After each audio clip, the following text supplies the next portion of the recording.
Akibat pandemi COVID-19 yang diterapkan batas maksimal usia menikah, jumlah pernikahan di Kecamatan Rupit, Kabupaten Muara Tara pada tahun ini mengalami penurunan jika dibandingkan dengan tahun sebelumnya.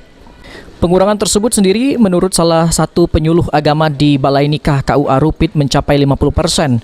Biasanya setiap tahun permintaan menikah di KUA Kecamatan Rupit mencapai kurang lebih 400. 2020 sama 2021 ya.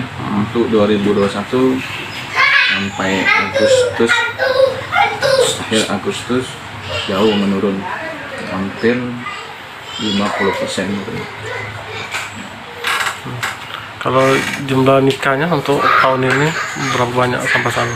Per Agustus itu 203 dia. Kalau tahun kemarin? Kalau tahun kemarin 300 ya. Salah satu penyebabnya adalah mungkin undang-undang yang baru ini atau peraturan yang baru ini dan mungkin pengaruh COVID. Karena secara umum pengaruh dampak COVID ini secara umum ekonominya semua lapisan masyarakat kena kan. Enggak pedagang, petani semua kena. Laki-laki dan perempuan itu 19 tahun plus 1 hari. Itu mulai berlaku minimal itu. Mulai berlakunya kapan? Itu mulai berlaku tahun 2021. Mulai 2021 ini sudah mulai berlaku.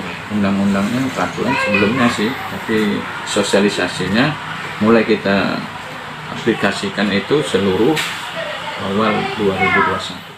Selain dampak COVID-19, penetapan usia menikah pada tahun 2021 menjadi salah satu faktor penurunan angka pernikahan di Kecamatan Rupit, Kabupaten Muara Tara. Pasangan calon pengantin yang hendak melaksanakan pernikahan supaya menaati peraturan yang sudah berlaku agar pada saat melaksanakan pernikahan sudah siap untuk menjalankan hidup berumah tangga. Adi Aryan, Zapal TV.